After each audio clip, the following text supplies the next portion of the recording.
Hey everybody, welcome back to another video here on the Undiscovered Classics channel. Thanks so much to everybody who has been here for the long haul, but especially the few thousand people that have joined us in just the last two videos. I know the Moon Transporter video had some really crap audio. Seen in the comments, totally understand the frustration. I appreciate the people that still stuck with it and watched it all the way through. Hopefully the audio is better now. Got the expensive stuff for microphones here. But just wanted to say thanks to everybody who has been here for the long haul, and thanks to all the new subscribers. Hopefully our community here continues to grow, and really appreciate having the dialogue with you guys down in the comments. So I'm also looking for some feedback. Do you guys like the shorter videos, you know, the 10, 15, 20-minute videos? We've got a lot on the channel that's closer to an hour. The Studebaker Stiletto video, for example, that's over an hour, and that's, I think, our most viewed video to date. And then we've got some other ones that are kind of shorter, and people aren't really watching them. So I guess let me know what you guys want to see and what kind of format you like, and then I can just curtail it to make sure that it's what most people want to see. So let me know down in the comments. This is going to serve as an introduction to the 1952 Glasspar G2 on Shorty Post chassis number 001. That's not this car. This is a 57 Ladari Conquest. Just makes for some good background. This car is owned by Tom Chandler and his wife, and they displayed it most recently at the 2024 Amelia Island Concours, as some of you might have seen in our overall view videos of that event over the course of 4 videos, again, each over an hour long. So I don't know if people really watch those or if people tune out after about 15 minutes or so, but let me know. The Glasspar G2, it's really important as far as sports cars in America go in the post-war era, but especially for fiberglass bodied sports cars. So the first one that really came to be was known as the Brooks Boxer. Bill Tritt, who owned Glasspar, was building boats at the time, the Glasspar boats. He was tasked with building a lightweight sports car body for Major Brooks, who had a chassis and a platform ready to go, but was looking to have a competitive advantage with a lightweight body. And Glasspar's reputation being what it was for their quality of fiberglass in their boats, he came to them, and that is what became the first Glasspar G2. It wasn't known as the Glasspar G2 at the time, just been known as the Brooks Boxer. And from there, Bill basically said, well, let's do this. Let's produce more bodies. But that's it. They really just produced bodies. They didn't put together whole cars. So that left people with the requirement to actually build the majority of the car. You know, the body is really just a component. It was up to the individual builder's set of skills, knowledge, and enthusiasm and ingenuity to actually build the rest of the car. It's really kind of just a hand-built car at that point. The body is a major component, but putting the whole rest of the car together is huge by comparison. So what a lot of guys ended up doing is that they'd put them on old Ford chassis, you know, Ford Flathead Power, Mercury Power, very popular platform at the time. Think what the Chevy LS is now. That's what the Ford Flathead power plant and chassis options were back then for these types of cars. If you weren't going to go the route of going to the junkyard and getting an old smashed up Ford and adapting the chassis for your new body, your options for having your own chassis done were kind of limited. You'd either be building your own, which added a substantial amount of hours, because keep in mind, this is the time where all you had is stick welding and hacksaws. So building chassis yourself took quite a lot more time than it would by today's standards with the tools we have now. The two main options people had in the aftermarket world were Mameco chassis and Shorty Post chassis. Shorty Post is the chassis that's under the Glasspar you're going to see in this video. So it's a really rare car to start. It's an early one from '52, being in the first run of cars, and it's on the first ever Shorty Post chassis. So in the video, you're going to hear Tom talk about Shorty Post. He doesn't really get into too many specifics about what made them unique or interesting, so I'm going to have some visual aids, probably I think here, maybe back here again. I don't know. They're going to be up there somewhere. Hopefully that lines up with where I'm pointing. What makes this video even more interesting, in addition to Tom's history of his own Glasspar, he met a gentleman at the Concours, just as it happened, who drove in his car on Shorty Post chassis number 1 when it was new as just a little kid. So it was a really serendipitous moment. You're going to really enjoy the two of them talking, and he actually took him around the field again for the first time driving in that car since he was a kid 70 plus years ago. So enjoy. Like, share, comment, subscribe, hit the little bell thing, all the annoying stuff everybody asks for, and please let me know what you guys think and want to see down in the comments for future videos. Thanks.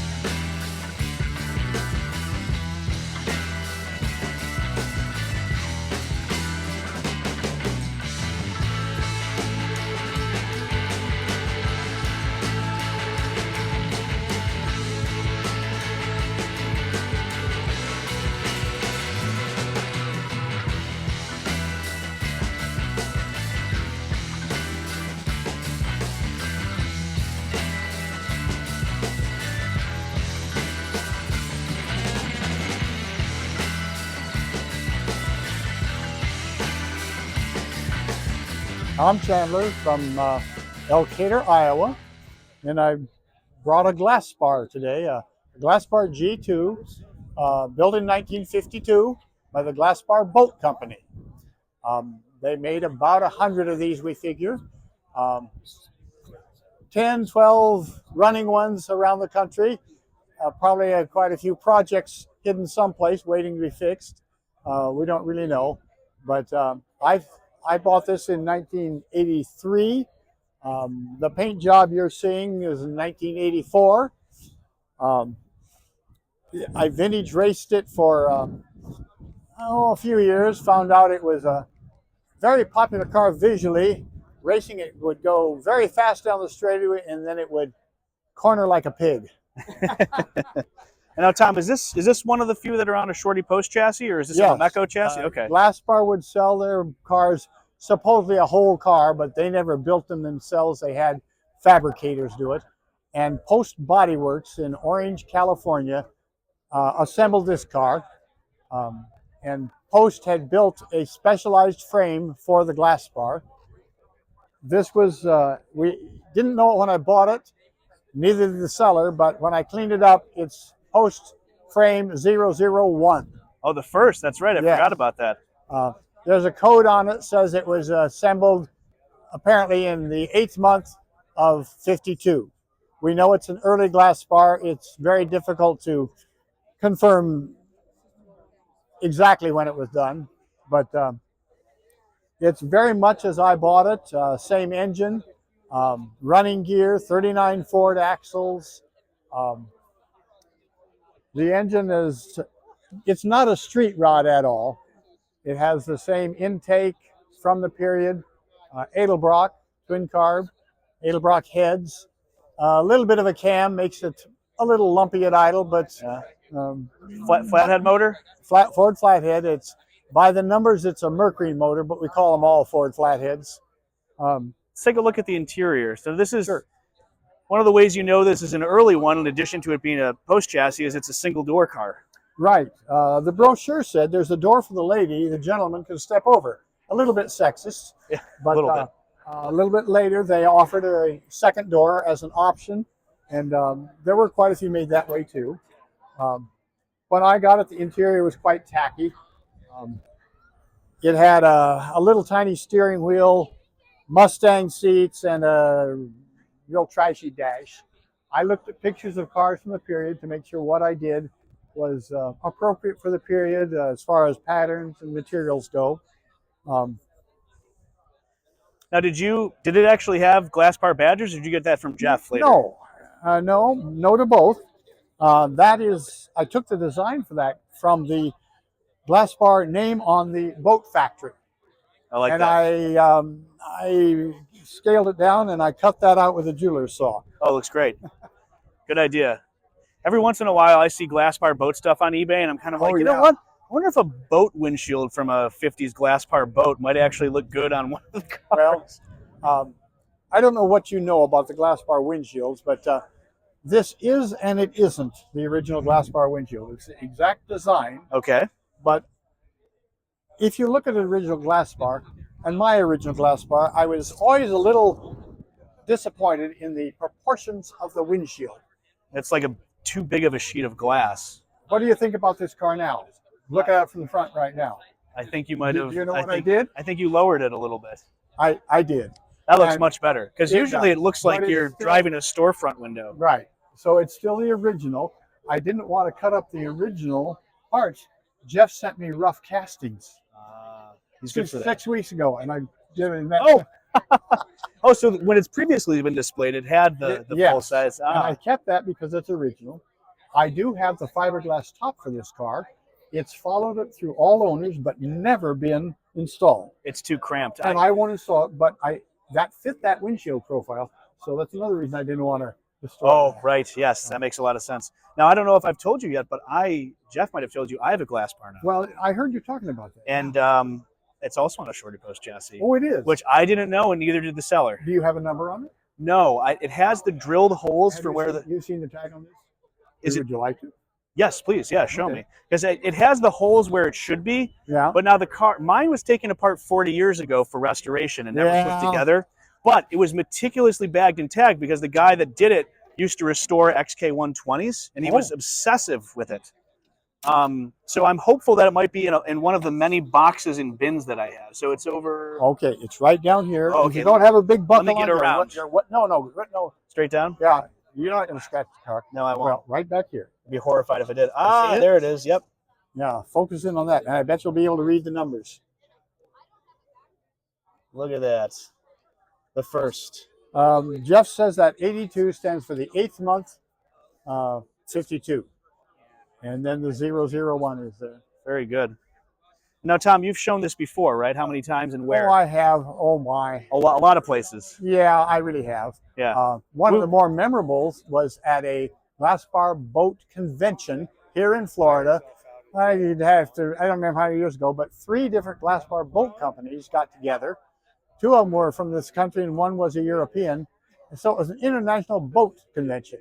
Well, Jeff knew about this and talked to somebody, and they invited us down. So we brought it down. The only car at the boat convention. Yeah. I love it. And they must have lost it. They must have absolutely loved it.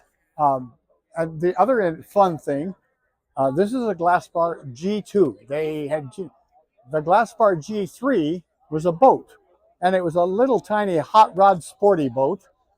And the one we saw there was in black and red. And when the guy pulled it out and put it on his little trailer, we backed up to it and got a wonderful shot of this pulling a G2 pulling a G3. That's fantastic. How often do you drive it? Do you actually take it around? Not often enough. Not often enough. I will, and I'll do it more now because it had been 2 years since I'd driven and when it was invited this. So we did a heavy service and good cleaning. Didn't really have to make repairs as such, although the windshield took a little time. Yeah.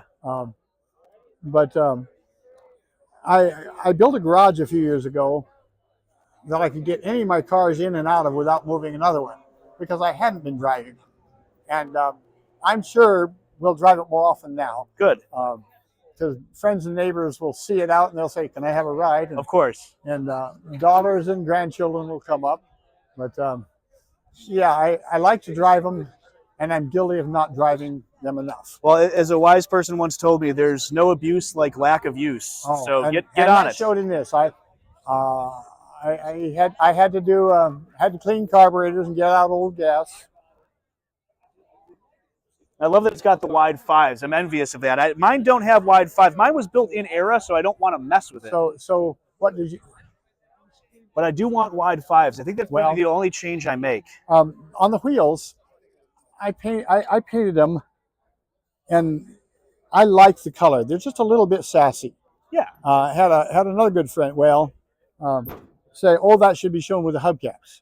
So I cleaned up the hubcaps, and I got them with me. But I thought, no, it just changes the whole look of the car. And sometimes it's not for the better always. Yeah, I think this is sporty looking. It looks race ready. To a point. To a point, yeah. All right. Well, thanks, Tom. I appreciate you giving us the overview. Beautiful car. It's something for me to aspire to with my own Glasspar. I don't think I'll get as close to this, but I'll be calling you with questions, I'm sure. Oh, I'd be. Well, what kind of generator you're going to put on? Do you know what you're looking at? No, I don't. You're looking at a dynamo with the technology of a bicycle generator. Oh, that's interesting. I had trouble finding a narrow enough, short enough alternator to put in here because I drive these and I want an alternator. Right. And they fouled here. Okay. That's off a John Deere lawn tractor. Ah. And back here, there's a voltage regulator that matches it.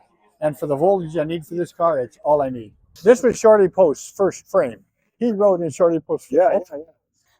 Well, I would say it was late 51 or 52 because as I remember, Shorty Post brought it down to Harvey Lightfoot's house, which was across the street from where I lived in Orange. And we kids hung around there a lot. And anyway, he came in there and he was showing Harvey the car, and he took him for a ride. And then he took us. I think 2 of us got in here. Really? I think either the girl in the neighborhood and I, or my brother. as I remember, as two of us climbed in the thing, and he took it for just a short ride. Glasspar was down the road in Costa Mesa. There was a boat company, and they had made the body, and Shorty made the chassis, and I think he put the first car completely together.